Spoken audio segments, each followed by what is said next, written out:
আসসালামু আলাইকুম। পাপেলোডিকা শিক্ষা পরিবার পক্ষ থেকে সবাইকে অনেক শুভেচ্ছা এবং স্বাগতম। আজকে আমরা ম্যাথমেটিক্স 1 এর প্রথম অধ্যায় নির্ণায়ক নিয়ে আলোচনা করব। আমাদের যে সকল শিক্ষার্থী নির্ণায়কের অঙ্ক করতে গেলে সমস্যায় পড়েন, আজকের এই ক্লাসের মাধ্যমে তাদের সেই সমস্যাটা সমাধান হবে আশা করতেছি। তো আজকের ক্লাসে নির্ণায়কের অঙ্কগুলো করতে গেলে আমাদের যে সকল বেসিক জ্ঞান থাকা দরকার, সেই সকল বেসিক জ্ঞান নিয়ে মূলত আজকে আমরা আলোচনা করব। অর্থাৎ আজকের ক্লাসে আমরা কোনো ধরনের অঙ্ক সমাধান করব না, কিন্তু নির্ণায়কের অঙ্কগুলা আমরা যদি ক্যাচ করতে চাই, সহজে বুঝতে চাই, সেক্ষেত্রে আমাদের যতটুকু বেসিক জ্ঞানের দরকার সেই সমস্ত সকল বিষয় নিয়ে আজকে আমরা আলোচনা করব। একটি ক্লাসে আপনার নির্ণায়কের যাবতীয় সমস্যা সমাধান হয়ে যাবে আশা করি। তো চলুন আজকে ক্লাসটা আমরা শুরু করি।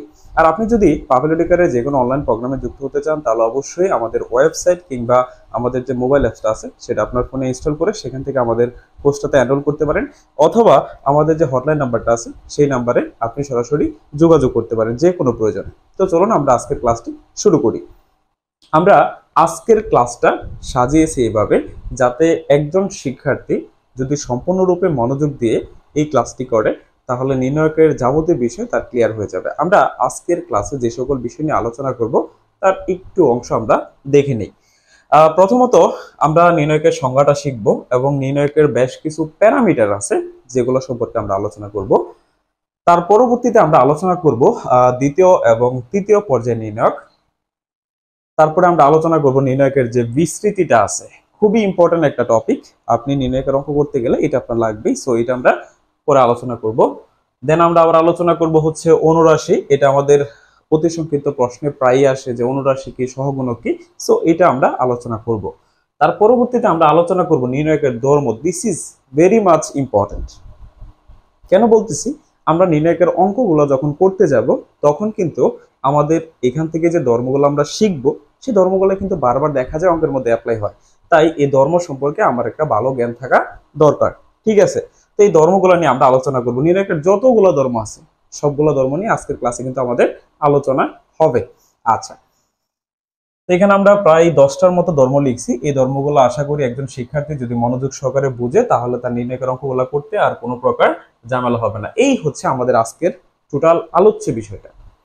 তো চলুন এখন আমরা বিস্তারিত আলোচনা করি। তো প্রথমত আমরা নির্ণায়কের সংজ্ঞাটা যদি একটু জেনে নিই, তাহলে নির্ণায়কের সংজ্ঞাটা হচ্ছে এরকম: কতগুলো রাশি বা পদকে, কতগুলো রাশি অথবা পদকে আমরা যদি খাড়া দুইটা বন্ধনীর মধ্যে, খাড়া দুইটা রেখা বলেন কিংবা কোনো একটা বন্ধনীর মধ্যে নির্দিষ্ট নিয়মে সমান সংখ্যক কলাম এবং সমান সংখ্যক সারিতে সাজাই, বর্গাকৃতিতে সাজাই, তাহলে আমরা যে বিন্যাসটা পাই, যে সাজসজ্জাটা পাই, সেটি হচ্ছে স্যার আমাদের নির্ণায়ক। এখানে আপনি দুইটা কথা একটু মনোযোগ দিবেন, মনোযোগ দিয়ে শুনবেন। প্রথম কথাটা হচ্ছে স্যার যে সমান সংখ্যক কলাম থাকে এবং সমান সংখ্যক সারি। এটা হচ্ছে নির্ণায়ক বোঝার ক্ষেত্রে। একটা নির্ণায়ক সবসময় বর্গাকৃতি হবে, সেটার মধ্যে সমান সংখ্যক কলাম থাকবে, সমান সংখ্যক সারি থাকবে। আমরা একটু পরে নির্ণায়কের কলাম কোনটা, সারি কোনটা, এই বিষয় নিয়ে আলোচনা করব। তাহলে কি বললাম স্যার, যে কতগুলো রাশি বা পদকে আমরা যদি খাড়া দুইটা বন্ধনীর মধ্যে সমান সংখ্যক সারি বা সমান সংখ্যক কলমে সাজাই, বর্গাকৃতিতে সাজাই, তাহলে কিন্তু যে বিন্যাসটা আমরা পাবো সেই বিন্যাসটাই হচ্ছে স্যার আমাদের নির্ণায়ক, ঠিক আছে? আচ্ছা, সো এই এক কথাটা আমরা মনে রাখবো যে সমান সংখ্যক কলাম থাকবে এবং সমান সংখ্যক সারি, মানে দুইটা কলাম থাকলে দুইটা সারি থাকবে, তিনটা কলাম থাকলে তিনটা সারি থাকবে, একটা কলাম থাকলে একটা সারি থাকবে, এইরকম বিষয়টা আর কি। আর নির্ণায়ক সবসময় কিন্তু আপনার বর্গাকার হবে। আচ্ছা, তো এখানে বেশ কয়েকটা সংজ্ঞা আরো আমাদের পড়তে হবে, যেমন ক্রম বলতে আসলে আমরা কি বুঝি। এই যে স্যার ক্রম কাকে বলে এবং নির্ণায়কের উপাদান কাকে বলে, এলিমেন্ট কি, ক্রম কি, এটা আমাদের বুঝতে হবে। দেখেন, একটা নির্ণায়কের মধ্যে যতগুলো কলাম থাকে, মানে তার কলাম সংখ্যাটা অথবা তার সারির সংখ্যাটাকে আমরা মূলত নির্ণায়কের ক্রম বলি, অথবা আপনি তাকে পর্যায় বলতে পারেন, ঠিক আছে? এবং যে সমস্ত পথ বা রাশি দ্বারা একটা নির্ণায়ক গঠিত হয় তাদের প্রত্যেকটিকেই নির্ণায়কের উপাদান বলে। তো আশা করি এই দুটো সংজ্ঞা আমাদের ক্লিয়ার হয়ে গেছে। যে স্যার ক্রমটা কি, এই যে দেখেন এখানে খুব সুন্দর করে একটা ডেফিনেশন লেখা আছে যে নির্ণায়কের সারির সংখ্যা অথবা কলাম সংখ্যাটা কি, নির্ণায়কের সারির সংখ্যা বলেন কিংবা কলাম সংখ্যা বলেন, এই সংখ্যাটাই হচ্ছে স্যার তার ক্রম। আর যে সমস্ত পদ অথবা রাশি নিয়ে একটা নির্ণায়ক গঠিত হয়, যে সমস্ত পদ অথবা যে সমস্ত রাশি নিয়ে একটা নির্ণায়ক গঠিত হবে, সেই সমস্ত পদ অথবা রাশিকে নির্ণায়কের কি বলবো স্যার, আমরা উপাদান বলবো। তো আশা করি নির্ণায়কের যে সকল প্যারামিটার ছিল এগুলো আমরা বুঝে ফেলেছি। আমরা যদি একটা নির্ণায়ক একটু দেখতে চাই, এখানে একটা নির্ণায়ক আপনি দেখতে পাচ্ছেন, এই হচ্ছে স্যার একটা নির্ণায়ক। আপনি একটু খেয়াল করেন, আমি এখানে যে কথাগুলো বলবো এই কথাগুলোর সাথে আপনি একটু উপরের সংজ্ঞাটা মিলান। দেখেন এটা কিরকম দেখা যায়, আকারটা কিরকম। প্রথমত দেখেন স্যার আকারটা কিন্তু বর্গাকৃতি, তাই না? এটা কিন্তু একটা বর্গের মতো দেখা যাচ্ছে, মানে বর্গাকৃতি। তারপরে দেখেন এইখানে এই যে A1 B1 C1 A2 B2 C2 A3 B3 C3, এই যে যতগুলা এখানে আপনি পদ দেখতে পাচ্ছেন, এই প্রত্যেকটা পদ নিয়েই যেহেতু এই নির্ণায়কটা গঠিত হয়েছে, সুতরাং আমরা এই প্রত্যেকটা পদকেই নির্ণায়কের উপাদান বলতে পারি। এবং এখন আমরা শিখবো যে নির্ণায়কের সারি কোনটা আর কলাম কোনটা। নির্ণায়কের সারি হচ্ছে স্যার আনুভূমিক বরাবর যে সকল রেখা আপনি দেখতে পাচ্ছেন, মানে এই যে এটা হচ্ছে নির্ণায়কের একটা সারি, এটা হচ্ছে নির্ণায়কের আরেকটা সারি, এটা হচ্ছে নির্ণায়কের আরেকটা সারি। অর্থাৎ আনুভূমিক বরাবর যে উপাদানগুলো থাকে তাদেরকে নিয়ে একটা সারি গঠিত হয়। যেমন এখানে A1 B1 এবং C1 এটা নিয়ে নির্ণায়কের প্রথম সারি গঠিত হয়েছে। দ্যাট মিন্স এটা হচ্ছে নির্ণায়কের প্রথম সারি, অর্থাৎ এগুলো হচ্ছে সারি, এটা প্রথম সারি, এটা হচ্ছে স্যার দ্বিতীয় সারি, এটা হচ্ছে স্যার তৃতীয় সারি। তাহলে সারি কোনগুলা? আনুভূমিক বরাবর যে উপাদানগুলো থাকে তাদেরকে নিয়ে সারি গঠিত হবে, সেগুলো হচ্ছে আমাদের সারি, যে এগুলো হচ্ছে আমাদের সারি। আচ্ছা, এখন আসি স্যার কলাম কোনগুলা। তো আমরা আশা করি সারিটা চিনতে পারছি। এখন আসেন কলাম আমরা চিনি। তো এই যে আপনি কলাম মানে কি? পিলার। আপনি যে বাসা বাড়িতে যে পিলার গুলা দেখেন, একটা বিল্ডিং তৈরি করতে যে পিলারটা থাকে, এটা কেমন থাকে স্যার? খাড়া থাকে না? সো এই যে উলম্ব বরাবর যে উপাদানগুলো থাকবে তাদেরকে নিয়ে মূলত একটা কলাম গঠিত হয়। সুতরাং এটা হচ্ছে আমাদের প্রথম কলাম, এটা হচ্ছে স্যার আমাদের দ্বিতীয় কলাম, এটা হচ্ছে স্যার আমাদের তৃতীয় কলাম। এই প্রথম কলামটাকে আমরা C1 বলি, সি দ্বারা আমরা কলাম বোঝাই। তাহলে এটা প্রথম কলাম মানে C1, এটা হচ্ছে স্যার আমাদের দ্বিতীয় কলাম মানে হচ্ছে স্যার C2, এটা হচ্ছে আমাদের তৃতীয় কলাম মানে C3। আর এই যে প্রথম সারিটা বলছিলাম, এটাকে আমরা R1 বলি, এটাকে আমরা R2 বলি এবং এটাকে আমরা R3 বলি। সারিগুলোকে আমরা আর দ্বারা বেসিক্যালি প্রকাশ করি। সুতরাং যদি এটা প্রথম, সেজন্য এটা বলি R1, দ্বিতীয়টা R2, তৃতীয়টা হচ্ছে R3। আচ্ছা, তো আশা করি নির্ণায়কের সংজ্ঞাটা আমরা বুঝতে পারলাম, সারি কোনটা কলাম কোনটা এটাও বুঝতে পারলাম, কিন্তু ক্রমটা স্যার এখনো হয়তো আমার ক্লিয়ার না। তাহলে আসলে একটু ক্রমটা নিয়ে আলোচনা করি। এখানে আপনি খেয়াল করলে দেখতে পাবেন এখানে স্যার কয়টা সারি আছে, কয়টা কলাম আছে। আপনি দেখেন একটা সারি, দুইটা সারি, তিনটা সারি। তাহলে সারি কয়টা স্যার? তিনটা। এবং কলাম স্যার কয়টা? একটা, দুইটা, তিনটা। তাহলে এখানে কলাম সংখ্যা তিনটা, সারির সংখ্যা তিনটা। তাহলে আমি তো এখানে সংখ্যাটা বলা আছে যে নির্ণায়কের সারির সংখ্যা অথবা তার কলাম সংখ্যাটাকে কি বলে স্যার? ক্রম বলে। দ্যাট মিনস যেহেতু এখানে তার তিনটা সারি আছে অথবা তিনটা কলাম আছে, সেই জন্য আমরা বলতে পারি এই নির্ণায়কের ক্রম কত স্যার? ক্রমটা হচ্ছে 3, অর্থাৎ তৃতীয় ক্রমের একটা নির্ণায়ক এটা। আশা করি আমাদের এটুকু একদম ক্লিয়ার। চলেন এখন আমরা তার পরের স্লাইডে যাই এবং পরের আলোচনায় যাই।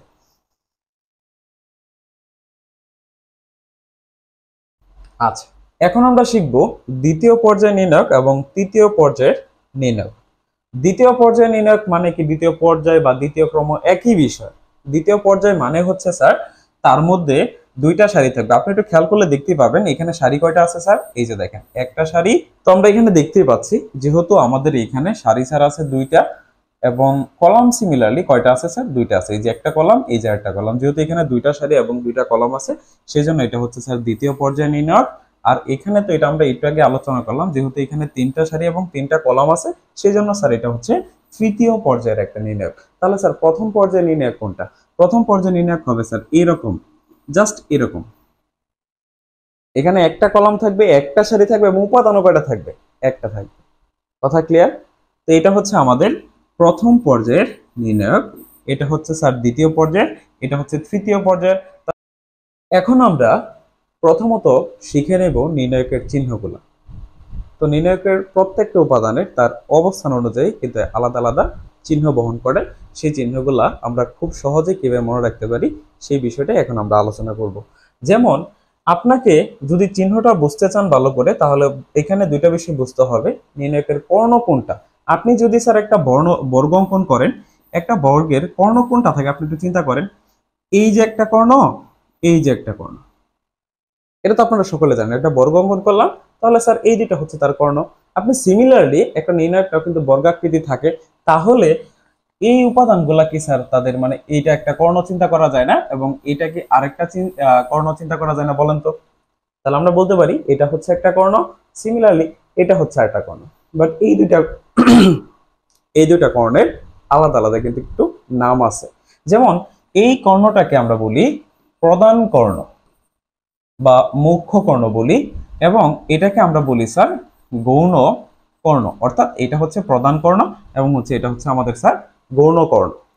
সো এই যে যে প্রধান কর্ণ, এই প্রধান কর্ণ বরাবর এবং গৌণ কর্ণ বরাবর যতগুলা উপাদান থাকবে তাদের প্রত্যেকের অবস্থান অনুযায়ী চিহ্নটা হবে পজিটিভ। আপনি একটু দেখেন এখানে চিহ্নটাও লেখা আছে তাদের। এই যে দেখেন প্রধান কর্ণ বরাবর যত উপাদান ছিল এবং এই বরাবর যত উপাদান আছে গৌণ কর্ণ বরাবর সবার চিহ্নটাই দেখেন কি স্যার পজিটিভ। অর্থাৎ এইগুলো হচ্ছে তাদের অবস্থান অনুযায়ী একটা চিহ্ন। আর বাকি যে উপাদানগুলো আছে তাদের চিহ্নটা কেমন স্যার? মাইনাস। তাহলে আমরা এখানে সহজ ভাষায় একটা কথা মনে রাখতে পারি, নির্ণায়কের প্রধান কর্ণ এবং গৌণ কর্ণ বরাবর যত উপাদান আছে তাদের চিহ্নটা হবে পজিটিভ এবং বাকি সবগুলাই কি হবে স্যার? নেগেটিভ হবে। এর চাইতে আশা করি কোনো সহজ ওয়ে নাই এই চিহ্নটা মনে রাখার জন্য। তো আশা করি আপনাদের চিহ্ন নিয়ে কোনো প্রকার ঝামেলা হবে না। তো চিহ্নটা যদি আমরা বুঝতে পারি তারপর আমরা আলোচনা করব এই নির্ণায়কের যে বিস্তৃতিটা আছে, বিস্তার করা। আপনি যদি কোনো একটা নির্ণায়কের ভ্যালু বের করতে চান বা তার মান বের করতে চান, আপনাকে মাস্ট বি বিস্তার করতে হবে। ডিপ্লোমা প্রজেক্ট প্রায় শিক্ষার্থী কিন্তু আপনার এই বিস্তারটা করতে পারে না, যার জন্য তারা নির্ণায়কের অঙ্কগুলা করতে পারে না। ঠিক আছে, সো আপনি এই বিস্তৃতিটা যদি ভালো করে করতে পারেন তাহলে কিন্তু, বা নিয়মটা বুঝেন, তাহলে কিন্তু আপনি বিস্তার করতে পারবেন। ওকে, চলেন এখন আমরা বিস্তারটা কিভাবে করি। যদি দ্বিতীয় পর্যায়ে নির্ণায়ক থাকে, এটা একদম সোজা। আপনি জাস্ট কর্ণ বরাবর গুণ করবেন, কর্ণ বরাবর গুণ করবেন, আর কোনো কথা নাই, কর্ণ বরাবর গুণ করতে হবে। তাহলে কর্ণ বরাবর দেখেন, এবং এখানে কি আছে আমাদের a1 b2। তাহলে কর্ণ বরাবর আগে গুণ করলাম, দেখেন এই দুইটা গুণ করবো আমি। এখানে a1 ছিল, এখানে b2 ছিল, তাহলে a1 b2 এই দুটো আমি গুণ করব, আবার এই দুটো আমি গুণ করব। তাহলে কি হলো, এখানে যদি আমি এই দুটো গুণ করি তাহলে হবে a1 b2, তারপরটা কি হবে স্যার? a2 b1, তাই না? এই যে a2 b1। আর বিস্তার করার সময় আপনি সব সময় এই প্রধান কর্ণের গুণফল থেকে এই গৌণ কর্ণের যে গুণফলটা আসবে সেটা বের করবেন, প্রধান থেকে গৌণ। কারণ প্রাধান্য আপনি কোনটাকে বেশি দেবেন? অবশ্যই যে মুখ্য তাকেই প্রাধান্য দিতে হবে। সেই জন্য আপনি প্রধান কর্ণ বরাবর যে গুণফলটা পাবেন সেটা লিখবেন আগে, এবং গৌণ কর্ণ বরাবর যে গুণফলটা পাবেন সেটা লিখবেন পরে, এবং মাঝখানে চিহ্নটা সবসময় বিস্তার করার সময় মাঝখানে চিহ্নটা কিন্তু নেগেটিভ হয়, মাইনাস হয়। ওকে, সো আশা করি আপনারা এটা কিন্তু বুঝতে পারছেন। এখন আমরা দেখব একটা তৃতীয় পর্যায়ে নির্ণয়কে কিভাবে বিস্তার করতে হয় বা বিস্তৃতির নিয়মটা আসলে কি। সিমিলার নিয়ম দেখেন, আমি একদম সহজ ভাষা আলোচনা করতেছি, একটু দেখেন। আমরা এই ক্ষেত্রে যে নিয়মটা সেটা হচ্ছে বিস্তার করার প্রথম উপাদানটা কি স্যার? a1, আমি লিখলাম a1। এখন এই a1 উপাদানটা যে সারিতে এবং যে কলামে আছে সেই সারি এবং সেই কলাম আপনি টোটালি ব্যানিশ করে দেবেন। বিস্তারের নিয়মটাই হচ্ছে এরকম, আপনি যার বিস্তার করবেন সেটা যে কলামে অবস্থান করতেছে অথবা যে সারিতে অবস্থান করতেছে, সেই সারি বলেন কিংবা কলাম বলেন, এটা টোটালি বাদ দিতে হবে। বাদ দেওয়ার পরে যে উপাদানগুলো থাকবে তাদেরকে নিয়ে আপনি একটা নির্ণয় গঠন করবেন। ঠিক আছে, তাহলে যেহেতু আমাদের এখানে a1 উপাদানটা প্রথম সারিতে আছে এবং প্রথম কলামে আছে, সেজন্য তার সারি কলাম আমি টোটালি কি করে দিলাম স্যার? মুছে দিলাম, ব্যানিশ করে দিলাম। ব্যানিশ করে দেওয়ার পরে দেখেন বাদ বাকি কয়টা উপাদান আছে? 4টা উপাদান আছে। তাহলে এদেরকে নিয়ে একটা নির্ণয় গঠন করেন। কি কি আছে স্যার? b2, c2, b3 এবং হচ্ছে c3। ওকে, পরে আচ্ছা এখানে আরেকটা কথা বলা উচিত আমাদের বা বলা দরকার, সেটা হচ্ছে বিস্তারটা তৃতীয় পর্যায়ের কোনো একটা নির্ণয়কের বিস্তার করার সময় যে কোনো একটা সারি বরাবর অথবা যে কোনো একটা কলাম বরাবর যদি আপনি বিস্তার করেন তাহলে তার কিন্তু মান পাওয়া যায়, একটা নির্ণায়কের মান পাওয়া যায়। সেটা আপনি যে কোনো সারি বরাবর করতে পারেন অথবা যে কোনো কলাম বরাবর করতে পারেন। আপনি মন চাইলে আপনি প্রথম সারি বরাবর বিস্তার করতে পারেন। আপনার যদি মন চায় যে না স্যার আমার প্রথম সারিকে পছন্দ হয় না, আপনি দ্বিতীয় সারি বরাবর করেন, আপনি অথবা তৃতীয় সারি বরাবর করেন, অথবা আপনি প্রথম কলাম বরাবর করেন, অথবা আপনি দ্বিতীয় কলাম বরাবর করেন, অথবা তৃতীয় কলাম বরাবর করেন। যে কোনো একটা কলাম অথবা যে কোনো একটা সারি বরাবর করলেই হলো। যেটা আপনার সহজ মনে হবে আপনি সেটাই করবেন। কথা বুঝতে পারছেন? একই মান পাওয়া যাবে। সো আমরা প্রথম উপাদানের বিস্তার করলাম অর্থাৎ A1 এর। এখন আমরা করবো স্যার B1 এর। আমরা যদি B1 এর বিস্তারটা করতে চাই তো দেখেন, তাহলে B1 উপাদানটা দ্বিতীয় কলামে অবস্থান করতেছে, সেজন্য আমাকে দ্বিতীয় কলামটা মুছে দিতে হবে। দ্বিতীয় কলামটা টোটালি মুছে দিতে হবে। আমি দ্বিতীয় কলামটা মুছে দিলাম এবং সে যেহেতু প্রথম সারিতে আছে সেজন্য তার প্রথম সারিটা আমি মুছে দিলাম। মুছে দেওয়ার পরে আপনি একটু দেখেন স্যার এখানে বাকি কয়টা উপাদান আছে। এখানে বাকি উপাদান আছে স্যার আমাদের 4টা। তাহলে আমি প্রথমে তার উপাদানটা লিখবো। উপাদানটা কি ছিল স্যার? B1 ছিল, তাই না? আচ্ছা, বাকি 4টা উপাদান কি কি আমি লিখি। A2 A3 A2 A3, তারপরে আছে স্যার C2 C3। এখন স্যার একটু বোঝেন, প্রত্যেকটা উপাদানের কি আছে? আলাদা আলাদা চিহ্ন আছে। আপনি দেখেন প্রথম উপাদানের চিহ্নটা কি ছিল? প্লাস। সেজন্য আমি কিন্তু এটাকে প্লাস কথাটা লিখি নাই। এটা লিখা যে কথা না লিখা একই কথা। কিন্তু দ্বিতীয় উপাদানের আগে চিহ্নটা আমাদের কি আছে? মাইনাস আছে। তার মানে আপনাকে মাইনাস অবশ্যই লিখতে হবে। সো এই জায়গায় চিহ্নটা কিন্তু হবে মাইনাস। এই জায়গায় চিহ্নটা কি হবে? মাইনাস হবে। আচ্ছা, তারপরের উপাদানটা কি আছে স্যার? C1। আমি লিখলাম স্যার C1। বলেন তো এইখানে চিহ্নটা আমরা কি লিখবো? আপনি চিহ্ন দেখতেই পাচ্ছেন এই জায়গায় চিহ্নটা কিন্তু প্লাস হয়। সুতরাং এই যে আমরা C1 এর চিহ্নটা কিন্তু C1 এর আগে চিহ্নটা কি বসবে?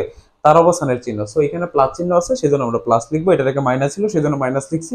এখানে প্লাস হলো, প্লাস তো প্রথমে লিখার কোনো দরকার নেই। আচ্ছা, এখন যেহেতু C1 উপাদানের আমরা বিচার করবো, তাহলে C1 তৃতীয় কলাম আছে এই জন্য এটা বাদ। এটা প্রথম সারিতে আছে সেজন্য এটাও বাদ। তাহলে প্রথম সারি তৃতীয় কলাম টোটালি বাদ দিবেন। বাদ দেওয়ার পরে বাদ বাকি যে উপাদানগুলো আছে তাদেরকে নিয়ে একটা আপনি নিয়ে গঠন করেন। তাহলে কি কি থাকে স্যার? এই উপাদানগুলো থাকে না? A2 A3 A2 A3 আর হচ্ছে B2 B3 এইটুকু থাকে। এই তো স্যার আমি তৃতীয় পর্যায়ের একটা নির্ণয়কের বিস্তৃতি করে ফেললাম। এখন এখন তারপরে স্যার এখানে আমি যে কথাটা বলছিলাম এটা একটু মেনে চলেন, তাহলে হয়ে গেছে। কিরকম মেনে চলবেন আপনি? সেটা হচ্ছে আমি বলছিলাম কর্ণ বরাবর জাস্ট গুণ করতে হবে। তাহলে আমি প্রথম গুণটা করব কিন্তু প্রধান কর্ণ বরাবর। তাহলে B2 দেখেন A1 ইন্টু B2 C3। তারপরে এই বরাবর যখন আমি গুণ করব, মানে গৌণ কর্ণ বরাবর যখন আমি গুণ করব, তখন অবশ্যই আমার মাঝখানে চিহ্নটা মাইনাস হবে। দিলাম মাইনাস স্যার। তারপরে এখানে গুণ করলে কি হবে? B3 C2। ওকে, তারপরে চিহ্নটা মাইনাস B1, আবার প্রধান কর্ণ বরাবর গুণন। সো এই যে প্রধান কর্ণ বরাবর গুণ করলাম, কি হবে স্যার? A2 C3 মাইনাস, তারপরে গৌণ কর্ণ বরাবর যখন গুণ করবো তখন চিহ্নটা কিন্তু মাইনাস থাকে, এটা আমরা জানি। সো এখানে আমরা কি লিখবো স্যার? A3 C2, তারপরে চিহ্নটা প্লাস C1। ওকে, এ বরাবর গুণন, তাহলে এখানে হবে আমাদের A2 B3 minus A3 B2। এই তো, তারপরে ক্যালকুলেশন করে ফেললেই এই নির্ণায়কের মানটা কিন্তু আমাদের চলে আসবে। এই হচ্ছে স্যার নির্ণায়কের বিস্তৃতি অথবা বিস্তার। সো এটা আমাদের পারতে হবে। আমার যদি অঙ্কটা সলভ করতে চাই, যে কোনো অঙ্কের মধ্যে দেখবেন প্রায় ক্ষেত্রে কিন্তু বিস্তার করা লাগে, বিশেষ করে নির্ণায়কের সাহায্যে সমাধান, সেই ক্ষেত্রে কিন্তু আমাদের বারবার এরকম বিস্তার করতে হবে। সো এটা ভালো করে একটু শিখে নেবেন।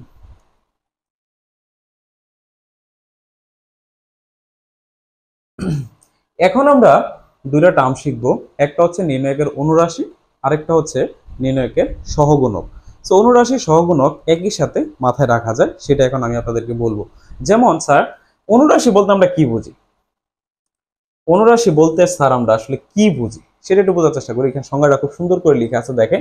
নির্ণায়কের যে কোনো একটা উপাদানের কলাম ও সারি উপাদানগুলো বাদ দিলে বাকি উপাদানগুলো দ্বারা যে নির্ণায়কটা গঠিত হয় তাকে ওই উপাদানের অনুরাশি বলা হয়। আমি যদি এখানে মনে করেন সাপোজ দ্বিতীয় পর্যায়ের একটা নির্ণায়ক লিখি, এ বি সি ডি লিখলাম স্যার। এখন আমি বললাম এই এ উপাদানটা অনুরাশি কত। তাহলে দেখেন এই নির্ণায়কের ক্ষেত্রে এ এর অনুরাশি আমাদের হবে সমান সমান, আমাদের এখানে যে কথাটা বলছে আপনি ভালো করে খেয়াল করেন, আমি বারবার বলতেছি, অর্থাৎ বিস্তার করার মতোই। যেমন আমরা কি করতাম, কলাম এবং সারি বাদ দিতাম। তাহলে এটা যেহেতু প্রথম সারিতে আছে সেজন্য প্রথম সারিটা বাদ, এবং তার যে কলাম আছে সেই কলামটা আপনি বাদ দিবেন। তাহলে আপনি এইটুকু বাদ দিয়ে দিলেন। বাদ দেওয়ার পরে জাস্ট কত থাকে, ডি। তার মানে এই নির্ণায়কের ক্ষেত্রে এ এর অনুরাশি হচ্ছে ডি। এ এর অনুরাশিটা হচ্ছে ডি। কথা ক্লিয়ার? আশা করি ক্লিয়ার। সো এখন আমরা যদি একটা তৃতীয় পর্যায়ে নির্ণায়কের কথা বলি, যেমন সাপোজ মনে করেন A1 B1 C1 A2 B2 C2 A3 B3 C3। So এইখানে আপনাকে যদি বলা হয় যে স্যার ধরুন আমি বললাম B1 এর অনুরাশি কত, এটা কিন্তু আমাদের অতি সংক্ষিপ্ততে প্রায়ই আসে। আপনি যদি একটু প্রশ্নটা খেয়াল করেন আপনার বইয়ের, তাহলে দেখবেন এই অনুরাশি বের করা, সহগুণক বের করা, এরকম অতি সংক্ষিপ্ত প্রশ্ন আপনি কিন্তু অনেকগুলাই পাবেন। সো এটা একটা শিখলে আশা করি বাকিগুলো আপনারা নিজেই সেটা সলভ করতে পারবেন। তাহলে সংজ্ঞা অনুযায়ী আমি যাই, কলাম এবং সারি বাদ দিতে হবে। তাহলে B1টা যে কলামে আছে, যে সারিতে আছে, সেটা আমি বাদ দিব। এটা যেহেতু প্রথম সারিতে তার অবস্থান, সেজন্য তার প্রথম সারিটা আপনি টোটালি বাদ দিয়ে দিলেন। এবং যেহেতু সে দ্বিতীয় সারিতে আছে, সরি দ্বিতীয় কলামে, সেজন্য দ্বিতীয় কলামটা আপনি বাদ দিলেন। বাদ দেওয়ার পরে বাদ বাকি যে উপাদানগুলো থাকে, বাদ দিলে যে বাকি উপাদানগুলো দ্বারা যে নির্ণায়কটা গঠিত হবে বা যে নির্ণায়কটা পাওয়া যাবে, সেই নির্ণায়কটাই তো হচ্ছে স্যার এটার অনুরাশি। তাহলে এই B1 এর অনুরাশিটা কত স্যার? B1 এর অনুরাশিটা হবে আমাদের সমান সমান, তাহলে এই সেটা থাকে দুইটা, A2 A3 এবং হচ্ছে C2 C3। এই তো স্যার, এটি হচ্ছে আমাদের B1 এর অনুরাশি। আচ্ছা, তো আশা করি অনুরাশিটা আমাদের ক্লিয়ার। এখন চলেন আমরা সহগুণকটা নিয়ে আলোচনা করব। তো স্যার সহগুণক আর অনুরাশি প্রায় সেম, জাস্ট চিহ্নের একটা ডিফারেন্স আছে। দেখেন আপনি এই অনুরাশি লেখার সময় কিন্তু তাদের কোনো চিহ্নই লিখেন নাই, বাট সহগুণকের ক্ষেত্রে আপনি যে সংজ্ঞাটা দেখেন, দেখেন ভেরিয়েশনটা কোথায় বা ডিফারেন্সটা কোথায়। দেখেন এখানে সংজ্ঞাটা যদি পড়ি তাহলে আমরা ডিফারেন্সটা ভালো করে বুঝতে পারবো। একটা নির্ণায়ককে বিস্তৃত করলে কোন উপাদানের সহগকে এর সহগুণক বলা হয়। এটা আমি পড়বো না বা এই সংজ্ঞাটা আমি আপনাদেরকে বলতেছি না, আমি সংজ্ঞা বলবো স্যার এই যে এইটা। কোন উপাদানের অনুরাশির পূর্বে যথাযোগ্য চিহ্ন বসালে উক্ত উপাদানটির সহগুণক বলে। আপনি দেখেন একদম সহজ, অনুরাশির পূর্বে যদি খালি আপনি তার যথাযোগ্য যে চিহ্নটা আছে, মানে ওই অবস্থানের যে চিহ্নটা আছে, সেই চিহ্নটাই যদি আপনি বসায় দেন, তাহলে সেটা কি হয়ে যাবে স্যার? তার সহগুণক হয়ে যাবে। যেমন আমি যে B1 এর যে অনুরাশির কথা বলছিলাম, তাহলে B1 এর অনুরাশিটা আমাদের কি ছিল স্যার? আমরা যদি একটু দেখি, B1 এর অনুরাশি আমাদের এরকম ছিল না বলেন তো? A2 A3 তারপরে ছিল স্যার C2 C3, এটা ছিল আমাদের অনুরাশি। এখন আমি যদি সহগুণকটা বের করতে চাই, এই এখন যদি আমাকে বলে যে B1 এর সহগুণক কত, তাহলে সহগুণকটা হবে স্যার এর আগে, মানে এই অনুরাশিটার আগে আপনি সিমিলার অনুরাশিটা লিখেন, A2 A3 C2 C3, এটার আগে মানে এই অনুরাশিটার আগে যথাযোগ্য চিহ্ন মানে হচ্ছে স্যার এই B1 যে জায়গায় আছে এই জায়গার চিহ্নটা কি? মাইনাস। প্রথমটা প্লাস, তারপরটা মাইনাস, তারপরটা প্লাস, আমরা জানি। তাহলে এটার আগে যে মাইনাস চিহ্নটা আছে আপনি এই মাইনাসটা বসাই দেন। এই মাইনাসটার কারণেই এটা হয়ে যাবে তার সহগুণক, আর চিহ্ন না দিলে সেটা হয়ে যাবে কি? অনুরাশি। কথা ক্লিয়ার? তাহলে আমি যদি চিহ্নটা না দিই সেটা হবে অনুরাশি, আর চিহ্নটা দিয়ে দিলে কি হয়ে যাবে স্যার? সহগুণক হয়ে যাবে। আশা করি বুঝতে পারছেন। তারপরের আলোচনায় আমরা চাই।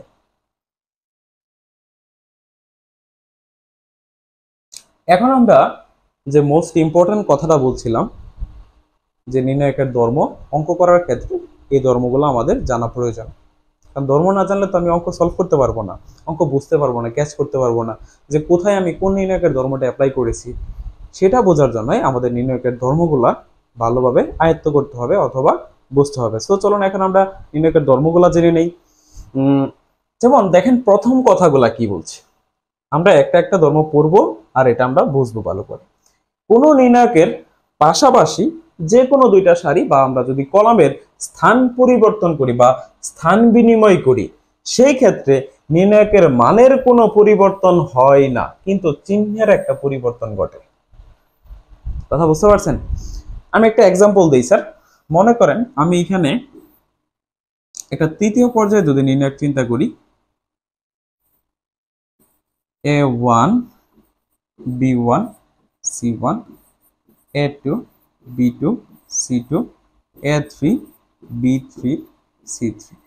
একটু খেয়াল করেন স্যার, কোন একটা কি বলছে আমাদের, যে কোন নির্ণায়কের পাশাপাশি পাশাপাশি যে দুইটা সারি আছে বা কলাম আছে তাদের মধ্যে যদি স্থান পরিবর্তন করেন বা বিনিময় করেন, একজনটা আরেকজনের জায়গায় বসায় দিলেন, সেক্ষেত্রে নির্ণায়কের মানের কোনো পরিবর্তন ঘটবে না, কিন্তু চিহ্নের একটা পরিবর্তন ঘটবে। তাহলে আমি যদি একটু এখানে চেঞ্জটা করি, কিরকম হয় স্যার দেখেন, এটা কি স্যার প্রথম কলাম, এটার পাশে কোন কলামটা আছে স্যার, 2 নম্বর কলামটা আছে।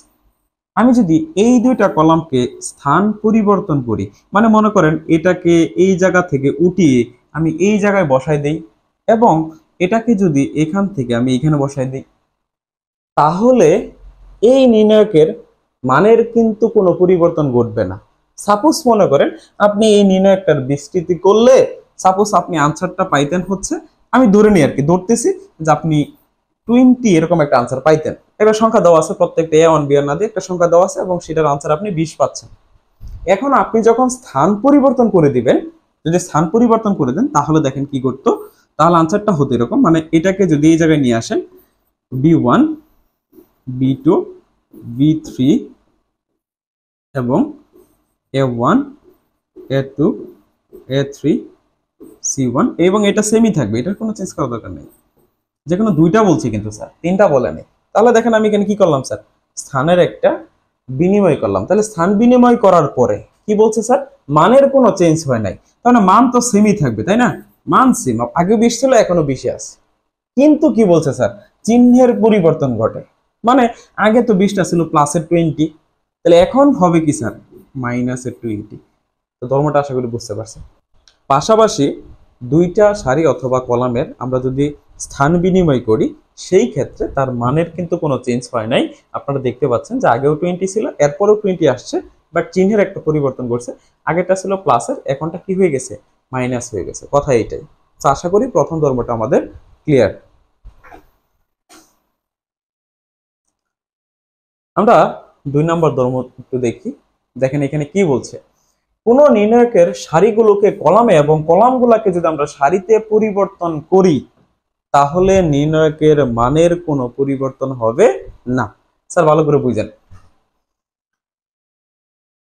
আমি যদি কোন একটা নির্ণায়কের সারিগুলোকে কলামে, মানে সারি টোটাল যতগুলো সারি আছে সবগুলোকে আপনি কলামে কনভার্ট করছেন, এবং অথবা আপনি কলামগুলোকে যদি সারিতে কনভার্ট করেন, মানে কলামগুলোরে সারি বানাইছেন, সারিগুলোরে কলাম বানাইছেন, তাহলে নির্ণায়কের মানের কোনো প্রকার পরিবর্তন নাই, কোনো চেঞ্জ নাই, যা আছে তাই হবে।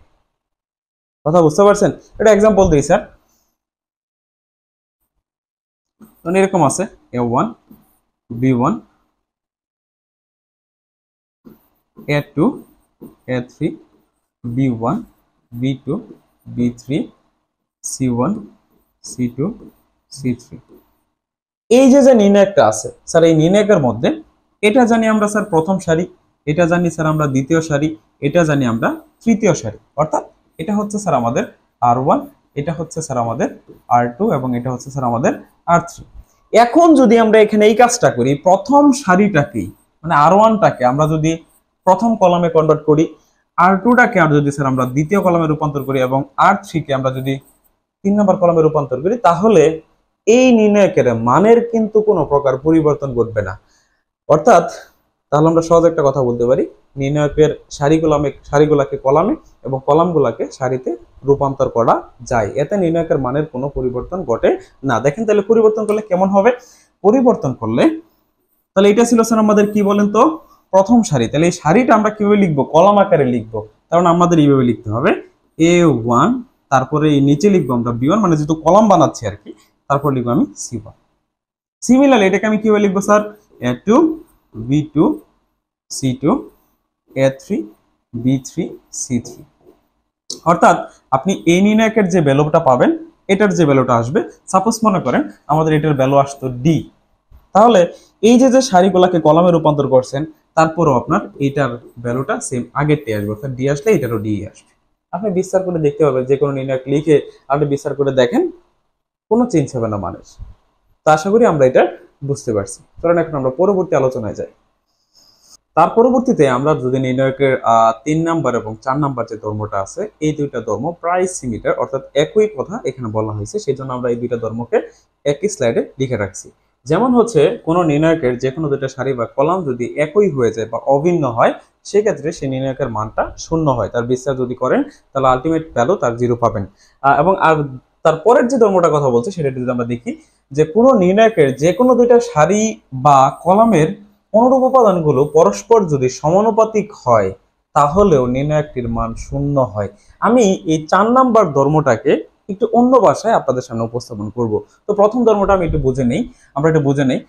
কোন নির্ণায়কের যে কোনো দুইটা সারি বা কলাম যদি অভিন্ন হয়, মানে দুইটা সারি এবং কলাম যদি সেম হয়ে যায়, সেই ক্ষেত্রে তার মান কি হবে স্যার, শূন্য হয়ে যাবে।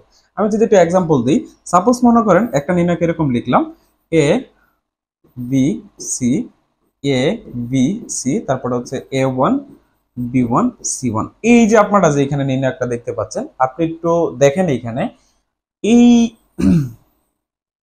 কলাম এবং এই কলাম, অর্থাৎ প্রথম কলাম এবং এই দ্বিতীয় কলাম, এই দুইটা কলামের যে উপাদানগুলো আছে সিমিলার না, একই না বলেন তো? যেহেতু এই নির্ণায়কের দুইটা কলাম একই হয়ে গেছে, তাই আমরা বলতে পারি এই নির্ণায়কের ভ্যালুটা হবে শূন্য। বাকি কি আছে না আছে এটা আপনার দেখার দরকার নাই। যখনই দেখবেন দুইটা নির্ণায়কের, কোন নির্ণায়কের দুইটা কলাম বা দুইটা সারি, দুইটা কলাম হোক কিংবা দুইটা সারি হোক, তাদের উপাদানগুলো যখন একই হয়ে যাবে, তখন আপনি সরাসরি তার মান শূন্য লিখে দিবেন। কথা বুঝতে পারছি? আচ্ছা, এটা কিন্তু এই ধরনের প্রশ্নটা আমাদের অতি সংক্ষিপ্ত প্রশ্নে বেশি আসে, যেমন সহগুণক আসে, অনুরাশি আসে, সিমিলারলি এই প্রশ্নটাও কিন্তু আমাদের বেশি আসে। তো আশা করি এটাতে আপনাদের ভুল হবে না। তো এখন তারপরে এখানে যা একটা কথা বলছে, কোন নির্ণায়কের যে কোনো দুইটা সারি অথবা কলামের অনুরূপ উপাদানগুলো পরস্পর সমানুপাতিক হলে, স্যার এই সমানুপাতিক কথাটা কেন বলছে একটু বুঝে নিই আমরা। অনুরূপ উপাদানগুলো যদি সমানুপাতিক হয়, সাপোজ মনে করেন আমি যদি একটু বোঝানোর চেষ্টা করি, আমি বললাম এই প্রথম কলামের উপাদানগুলো দেখেন, যদি এখানে এরকম থাকতো, আমি এই দিকটাকে যদি কে দ্বারা গুণ করি মনে করেন, তাহলে এখানে এ কে, এখানে বি কে, এখানে সি কে। সো এই প্রথম উপাদান, দ্বিতীয় কলামের প্রথম উপাদান এবং প্রথম কলামের প্রথম উপাদান একটু দেখেন, দ্বিতীয় কলামের দ্বিতীয় উপাদান এবং প্রথম কলামের দ্বিতীয়, এবং তৃতীয় কলামের দ্বিতীয় কলামের তৃতীয় উপাদান এবং হচ্ছে প্রথম কলামের তৃতীয় উপাদান, আপনি একটু খেয়াল করেন অনুরূপ উপাদানগুলা, তারা কিন্তু পরস্পরের সমানুপাতিক, মানে কি একটা নির্দিষ্ট সংখ্যা দ্বারা আপনি গুণ করে দিয়েছেন, এই অবস্থায় আছে। তো এখন আমি যদি এই নির্ণায়কটা হতে বা এই প্রথম কলাম হতে এখানে যে প্রত্যেকটার সাথে কে আছে, এটা থেকে তো কমন নেওয়া যাবে, তাই না? তো আমি যদি এখান থেকে কেটা কমন নিয়ে নিই, ধরেন এখানে যে কেটা আছে এটা যদি আমি কমন নিয়ে নিই, তাহলে কি হয়, এ বি সি, সিমিলারলি এখানে এ বি সি হবে এবং B1 C1। অর্থাৎ তাহলে কিন্তু আগের যে কথাটা ছিল সেটাই হয়ে গেল না, যে দুইটা কলাম অথবা দুইটা সারি যদি সেম হয়ে যায় তাহলে তার মান শূন্য। আপনি এখন দেখেন আমি কে কমন নেওয়ার পরে এই প্রথম কলাম এবং দ্বিতীয় কলাম কলাম একই হয়ে গেছে। তো একই হয়ে গেছে মানে কি, তার মানে এই নির্ণায়কটার মান তো শূন্য। তাহলে আমি এটার মানটা যদি শূন্য লিখি, তাহলে কে ইন্টু জিরো, আলটিমেট কি জিরো হয়ে যায় না? এই দুইটা ধর্ম, এই কারণে আমি বলছিলাম দুইটা ধর্ম কিন্তু প্রায় একই কথা বলছে। তা আশা করি এই কথাটা বা এই দুইটা ধর্মতে আপনাদের কোনো প্রকার ঝামেলা হবে না। এটা কিন্তু আমরা বারবার বা এখান থেকে আমাদের অতি সংক্ষিপ্ত প্রশ্নটা বেশি আসে। সো এটা একটু মনোযোগ সহকারে বোঝার চেষ্টা করবেন। আচ্ছা, তার পরবর্তী আমরা যে ধর্মটা খেয়াল করি, তারপরে যে কথাটা বলছে যে কোন নির্ণায়কের কোন একটা সারি অথবা কোন একটা কলামের প্রত্যেকটি উপাদানকে একটি সংখ্যা দ্বারা গুণ করলে উক্ত নির্ণয়কে ওই সংখ্যা দ্বারা গুণ করার সমতুল্য হবে। মানে কোন একটা নির্ণয়কে কোন একটা সংখ্যা দ্বারা গুণ করা যে কথা, কোন একটা নির্ণয়কের যে কোনো একটা উপাদান, যে কোনো একটা কলাম অথবা যে কোনো একটা সারিকে গুণ করা সেম একই কথা, মানে একই ভ্যালু পাবেন। আমি একটা এক্সাম্পল দিচ্ছি। মনে করেন সাপোজ আমি এখানে একটা নির্ণয়ক লিখলাম যে 1 2 3 4 5 6 7 8 9। এখন আমি এই নির্ণয়কটাকে মানে এই সম্পূর্ণ নির্ণয়কটাকে আমি যদি ধরেন সাপোজ 5 দ্বারা গুণ করতেছি। কত দ্বারা স্যার? 5 দ্বারা গুণ করতেছি। 5 দ্বারা গুণ করলে অবশ্যই স্যার একটা ভ্যালু আমি পাবো। বলেন পাবো কিনা? একটা মান তো আমি অবশ্যই পাবো।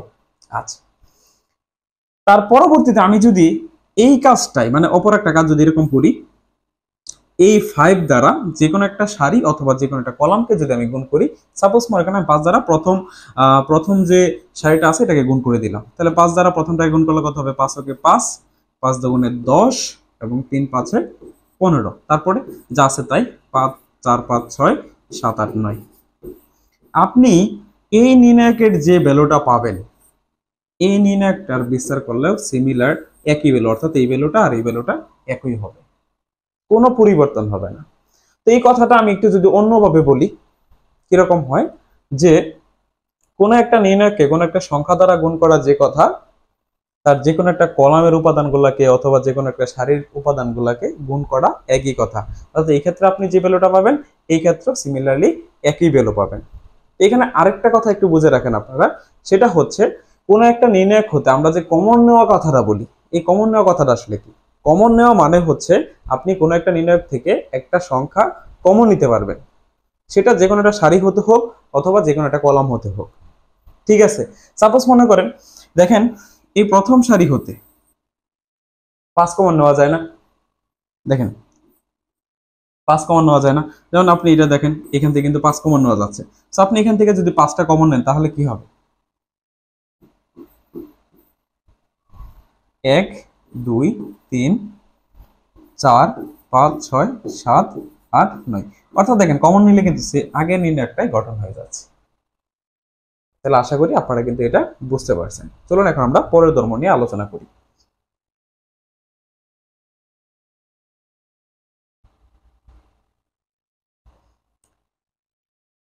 এই ধর্মটার মধ্যে একটু খেয়াল করেন, যদি দুটি নির্ণয়কের প্রত্যেকটির একটি মাত্র সারি বা কলামের উপাদানগুলো ভিন্ন হয়, তাহলে ওই ভিন্ন সারি বা কলামের অনুরূপ উপাদানগুলোকে একত্রে যোগ করলে নির্ণয়ক দুটির সমষ্টি পাওয়া যাবে।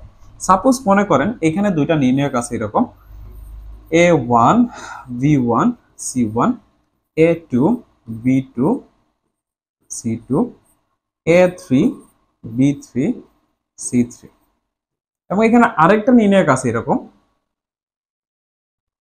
ধরেন এখানে b1 c1 b2 c2 b3 c3। আচ্ছা, আর এই ক্ষেত্রে আছে আপনার d1 d2 d3 এরকম আছে। আপনি একটু খেয়াল করেন এই দুইটা নির্ণয়কের মধ্যে তার এই 3 নাম্বার এবং 2 নাম্বার যে কলামটা আছে, এবং এখানেও সিমিলারলি 3 নাম্বার এবং 2 নাম্বার কলাম একই সেম, বাট প্রথম কলামটা কিন্তু ভিন্ন। প্রথম কলামটা কি? ভিন্ন। তাহলে কি বলছে আমাদের, যদি দুইটি নির্ণয়কের প্রত্যেকটির একটি মাত্র সারি অথবা একটা মাত্র কলামের উপাদানগুলো ভিন্ন হয় এবং বাকিগুলো যদি একই হয়, তাহলে ওই ভিন্ন সারি অথবা কলামের অনুরূপ উপাদানগুলোকে যদি আমরা একত্রে যোগ করি, তাহলে নির্ণয়ক দুইটা যোগ করার সমতুল্য ভ্যালু আমরা পেয়ে যাব। কথা বুঝতে পারছেন? তো এখন আমরা কি করতে পারি, আপনি এই দুইটা নির্ণয়কে আলাদা আলাদা যোগ করলেন, মনে করেন এটার একটা ভ্যালু আসলো, তারপরে এটার আর একটা ভ্যালু আসলো, আসার পরে আপনি যোগ করলেন, যোগ করে অবশ্যই একটা মান পাবেন। ঠিক আছে, এখন আপনি যদি এই দুইটা নির্ণয়কের মধ্যে এরকম কাজটা করেন, এই a1 এর সাথে অনুরূপ উপাদানগুলো যদি যোগ করেন, অর্থাৎ a1 এর সাথে যোগ করতে হবে এই d1, যেহেতু এই দুইটা কি আছে? ভিন্ন আছে, তাহলে ভিন্ন ভিন্ন উপাদানগুলোকে একত্রে যোগ করে একটা নির্ণয় গঠন করেন, সেই a1 এবং d1। তাহলে a1 plus d1, a2 plus d2, a3 plus d3, ঠিক আছে, এবং বাকি যেগুলো সিমিলার আছে সেগুলো সেইভাবে লিখে রাখেন, কোনো প্রকার চেঞ্জ করার দরকার নাই। B2C2 B3C3। এই যে দেখেন, আপনি দুইটা নির্ণয়কে আলাদা আলাদা যোগ করে যে মানটা পাবেন, এই নির্ণয়কের ক্ষেত্রেও সিমিলারলি বা এটাকে হিসাব করলেও আপনি একই ভ্যালু পাবেন। কি পাবেন স্যার? একই, অর্থাৎ এটার মধ্যে যে ভ্যালুটা আসবে দুইটা যোগ করার পরে, এবং এই ক্ষেত্রে সিমিলার একই ভ্যালু কিন্তু পাবেন। তার মানে আমরা বলতে পারি দুইটা নির্ণয়কের মধ্যে যদি এরকম দেখা যায় দুইটা সারি অথবা দুইটা কলাম সিমিলার, শুধু একটা কলাম অথবা একটা সারি ভিন্ন আছে, তাহলে ভিন্ন সারিগুলো একত্রে যোগ করে যে নির্ণয়কটা গঠন করা হয় সেই নির্ণয়কের ভ্যালু সেম আসে। ঠিক আছে, তো আশা করি এটা আপনাদের কিন্তু ক্লিয়ার।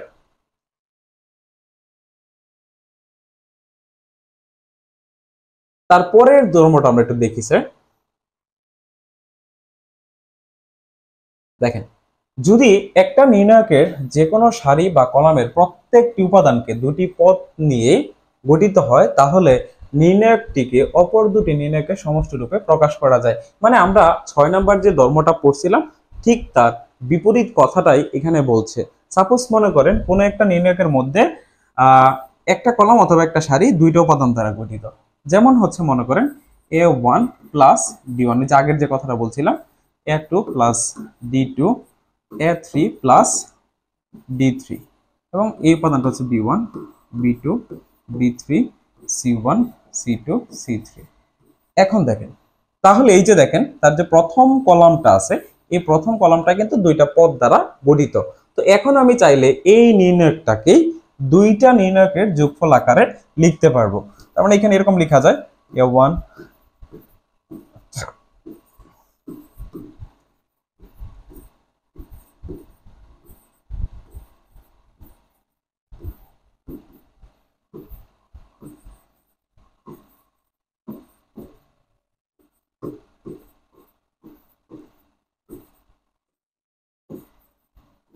এই যে স্যার, তাহলে যেহেতু এখানে প্রথম যে কলামটা ছিল এই প্রথম কলামটার উপাদানগুলা যেহেতু দুইটা পদ দ্বারা গঠিত ছিল, সেই কারণে আমরা এই নির্ণায়কটাকে ভেঙে দুইটা নির্ণায়কের যোগফল আকারে লিখতে পারবো। অর্থাৎ আমরা 6 নম্বর যে ধর্মটা পড়ছি ঠিক তার উল্টো কথাটাই কিন্তু এখানে বলছে। ঠিক আছে, তো আশা করি আপনারা এই বিষয়টা কিন্তু বুঝতে পারছেন যে একটা নির্ণায়ককে ভেঙে কিভাবে দুইটা নির্ণায়কের সমষ্টি আকারে লেখা যায়। যদি কখন লেখা যাবে? যখন একটা কলামের মধ্যে বা একটা সারির মধ্যে দুইটা পদ থাকবে। কয়টা পদ থাকবে স্যার? দুইটা পদ থাকবে তখন। তারপরে স্যার আমরা যদি এই ধর্মটা একটু দেখি, কি বলছে স্যার? একটা নির্ণায়কের কোন একটা সারি বা একটা কলামের উপাদানগুলোকে একই সংখ্যা দ্বারা গুণ করে অপর একটা সারি বা কলামের অনুরূপ উপাদানগুলোর সাথে যদি যোগ বা বিয়োগ করলে নির্ণায়কের মানের কোনো প্রকার চেঞ্জ হয় না। স্যার, এই ধর্মটা ভেরি মাচ ইম্পর্টেন্ট, এটা মাথায় রাখতেই হবে আমাদের। এটা অঙ্কের ক্ষেত্রে খুব বেশি কাজে লাগে। আপনি যখন অঙ্ক করবেন তখন কিন্তু আমার এই কথাটা আপনার বারবার মনে পড়বে। এখানে কি বলছে, আমি এই কথাটা এইভাবে না বলে যদি এইভাবে বলি, কোনো একটা নির্ণায়কের ভিতরে সারির সাথে কলাম, সারির সাথে সারি অথবা কলামের সাথে কলাম যোগ বিয়োগ করেন, যোগ বিয়োগ করে আপনি যদি নতুন একটা নির্ণয় গঠন করেন, সেই ক্ষেত্রে নির্ণায়কের মানের কোনো প্রকার কি ঘটবে না? চেঞ্জ হবে না, পরিবর্তন হবে না। আমি একটা এক্সাম্পল দিয়ে দিই স্যার। যেমন মনে করেন এখানে একটা নির্ণায়ক আছে এরকম A1 B1 C1 A2 B2 C2 A3 B3 C3।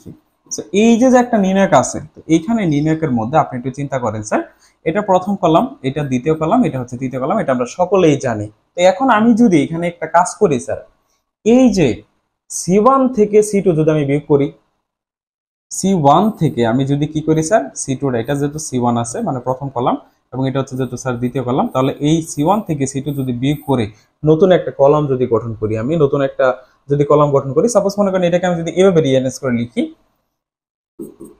দেখেন A1 minus A2, similarly B1 minus B2, C1 minus C2। তারপরে বাদ বাকি যেগুলো আছে, যেহেতু আমি প্রথম কলামটাকে রিঅ্যারেঞ্জ করছি এবং বাকি যে কলামগুলো আছে সেগুলোর কোনো ইফেক্ট পড়বে না, সেগুলো সেইভাবে থাকবে, কোনো চেঞ্জ হবে না।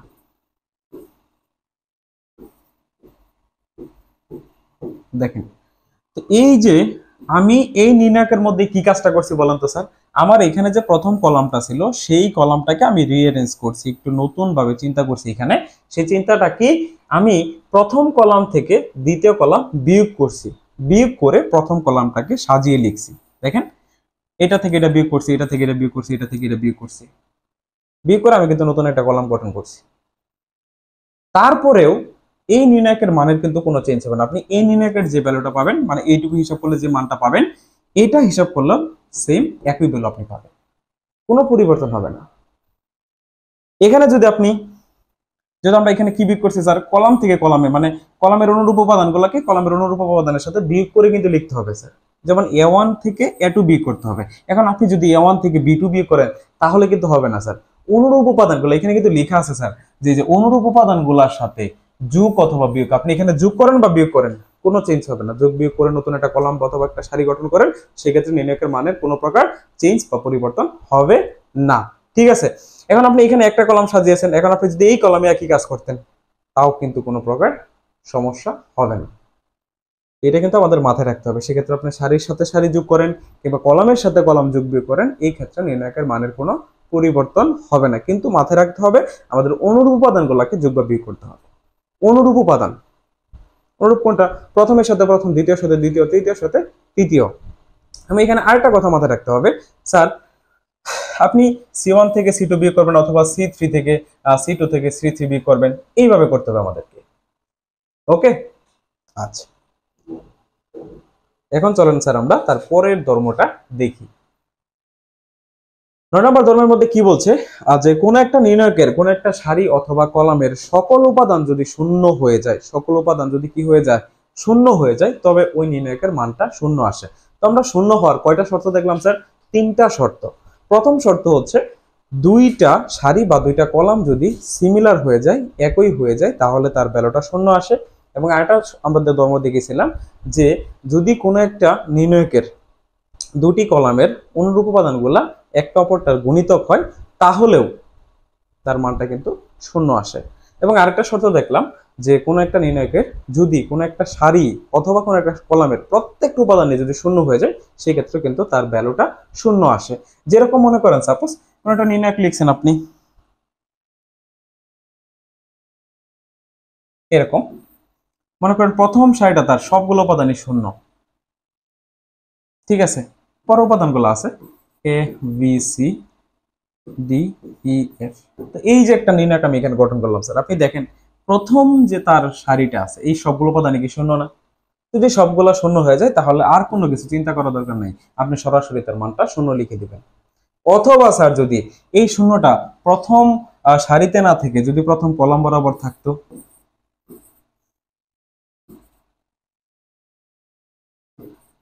যদি এরকম থাকতো প্রথম কলামে, তাহলে একই বিষয় আসতো। যদি প্রথম কলামটাও শূন্য হয়ে যেত বা দ্বিতীয় কলাম অথবা তৃতীয় কলামের সবগুলো উপাদান যদি শূন্য হয়ে যেত, তারপরে কিন্তু তার মানটা কত আসতো স্যার? শূন্য আসতো। তার মানে আমরা বুঝতে পারলাম যে কোনো একটা নির্ণায়কের যে কোনো একটা সারি অথবা যে কোনো একটা কলামের সকল উপাদান শূন্য হলেই কেবল তার মানটা শূন্য হয়ে যায়। ওকে,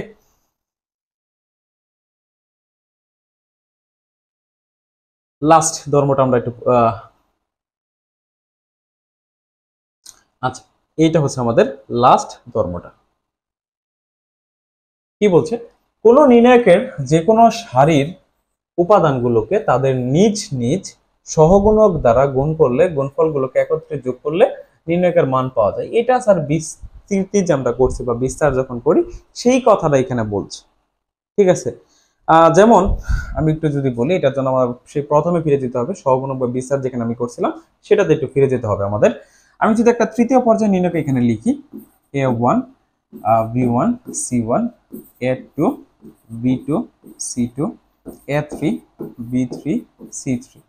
এখন আপনি দেখেন এই নির্ণায়ক হতে A1 এর অবশ্যই একটা সহগুণক পাবেন, B1 এর একটা সহগুণক পাবেন, C1 এর একটা সহগুণক আপনি পাবেন। কথা বুঝতে পারছেন? A1 এর চাইলে একটা সহগুণক, B1 এর একটা সহগুণক, C1 এর একটা সহগুণক।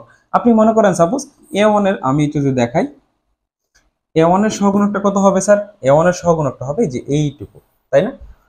B2 C2 B3 C3। তারপরে B1 এর বি1 এর সহগুণকটা কত আমরা একটু লিখে রাখি। তাহলে কি হবে স্যার, এটা তো আমরা বাদ দিব, তাহলে হবে A2 A3, তারপরে C2 C3, তারপরে স্যার এইটার A2 B2 এবং A3 B3। আচ্ছা, এই যে যে কথাটা আমি এখানে বললাম যে এখানে কোনো একটা নির্ণয়কের যে কোনো একটা সারি অথবা যে কোনো একটা কলামের নিজ নিজ উপাদানের যে সহগুণকগুলো আমরা পাবো, ওই সহগুণকগুলোর সাথে তাদেরকে আমরা যদি কি করি স্যার, গুণ করি। যেমন এটা যদি A1 এর সহগুণক, তাহলে A1 এর এই সহগুণকের সাথে আমি যদি সেটাকে গুণ করি, সাপোজ মনে করেন কি আসে স্যার, A1, আর এখানে তো মাইনাস আছে তাই না, এখানে তো প্লাস আছে স্যার। তাহলে এই যে যে সহগুণক, এটা কার সহগুণক স্যার, আমাদের B1 এর। তাহলে আমি এখানে B1 টা গুণ করলাম। এটা কার সহগুণক স্যার, এটা হচ্ছে C1 এর। তাহলে আমি এখানে C1 গুণ করলাম।